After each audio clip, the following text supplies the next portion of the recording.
You're listening to That Concerned Guy, and for this clip, I'd like to discuss on how the Australian soldiers fought in WW1 and WW2, and in addition to the Vietnam War, and how really a lot of all this it was basically a waste of time. But this is not to offend any veterans that may hear this clip. It's nothing about. I don't want to be talking about derogatory comments about these soldiers per se. No, I don't want to appear to be sounding like that. It's not about that. It's about how the Aussie soldiers fought for Australia, this country, by going overseas and fighting battles and all that, risking their lives. Many lost their lives, and and the result of all this basically is that Australia has basically been sold out to money, basically. Australia and, well, not just Australia, but other Western nations have basically sold out to, the corporate elite, the world elite, and all that. And it is an insult towards these Aussie soldiers and all that who fought for this country, for our freedom and all that, and safety. It really is disgusting to even to convey all this, within one moment. It's very hard to just say how, what a waste of time. I know, for these regular Aussie soldiers, regular Aussie men who've gone overseas to fight and all that, fight for our freedom, for this country. But really, what was it all for? You fast forward to today's time, from World War One to World War Two, and of course from the Vietnam War. You look at today's time. Today's politicians have sold out. They don't care about today's Aussie battlers. More and more people are getting the feel of being under this burden of rising costs of living, things like that. Unemployment. Casualization of jobs. This what I'm trying to say is that these soldiers that fought in World War One, World War Two, the Vietnam War, and all that, they, if many of them were still around today, and I'm sure there's quite a number of them are still around today, they would see that this country is sold out to the world corporate elite, and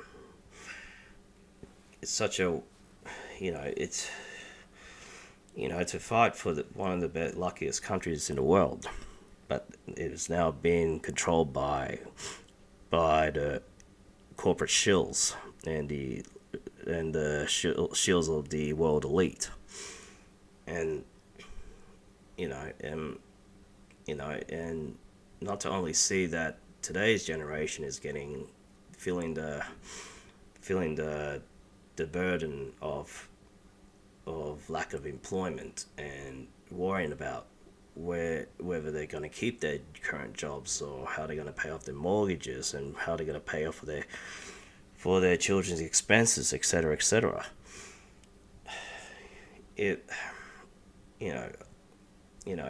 Many soldiers have fought for this country, and of course, many of you would know that many Vietnam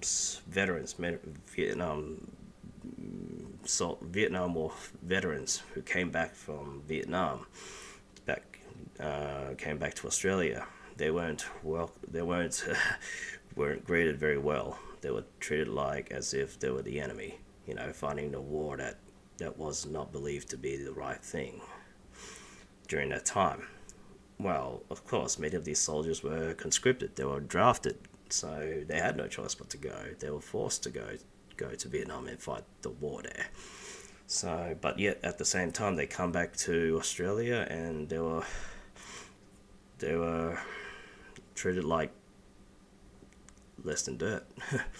And that's an obvious example of how fighting these wars, is it really worth it in the end? For the country that's supposed to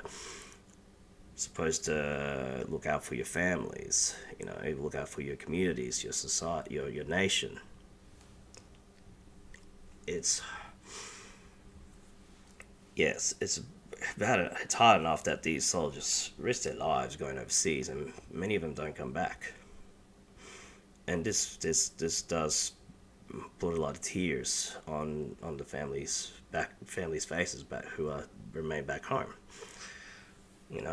It's something that the lack of respect for these soldiers who fought overseas.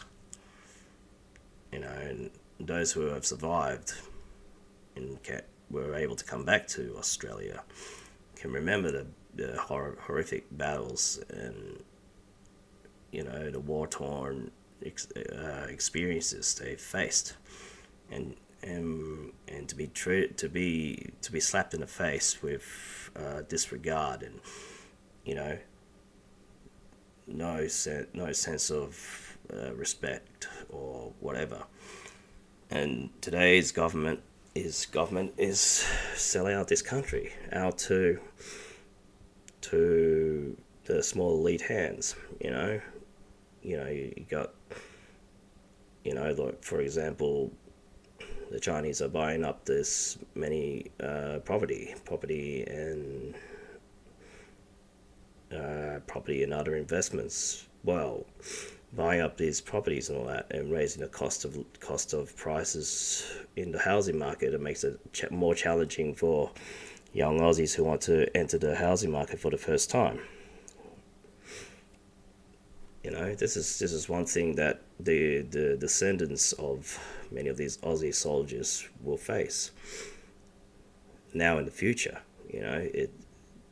So many are questioning whether this is still a lucky country. Well, it is still one of the luckiest countries in the world at the moment, but more and more signs are showing that hardships are going to be more apparent as years go by. If many of these people back in the say 1900s or the 1940s, many of them who would see today's Australia, they'll be pretty disgusted with the way it's going. Selling out this country for profit. Also sending millions and millions, billions of dollars, Aussie dollars towards foreign aid, towards nearby countries, Asian countries and Africa and all that. But do Australians get many thanks from these nations? Not so, not much really. A little bit, but not much. So yeah, sending all this money overseas for foreign aid, but yet at the same time we need to keep some of that money here, or a lot of the money here for those who are battling every day, and there's even those who are homeless. So people here need that assistance too. But the mainstream media doesn't want to cover that. They just keep on saying, oh, well, yeah, send this billions of Australian taxpayers' monies overseas for foreign aid, etc., etc., etc. But the question is whether the money is going to the right hands, whether it's going to the right places and the right causes, and do we get much thanks for it? That's the question.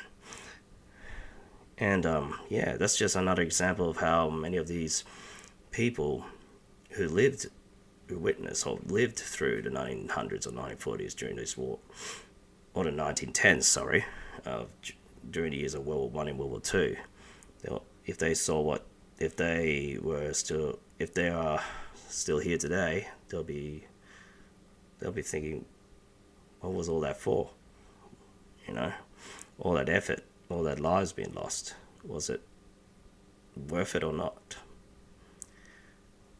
This is just a small clip on about how many see that the sending soldiers overseas to fight in wars may have been just a waste of time, and not as it is obvious too that you see on the streets of Australia, you see many people of non-Christian Western backgrounds who do not appreciate living in Australia despite how lucky they are to be here, and yet they abuse this country by imposing their ways and laws here, whereas they should be observing the laws and rules here, and integrate into the host country's culture and society.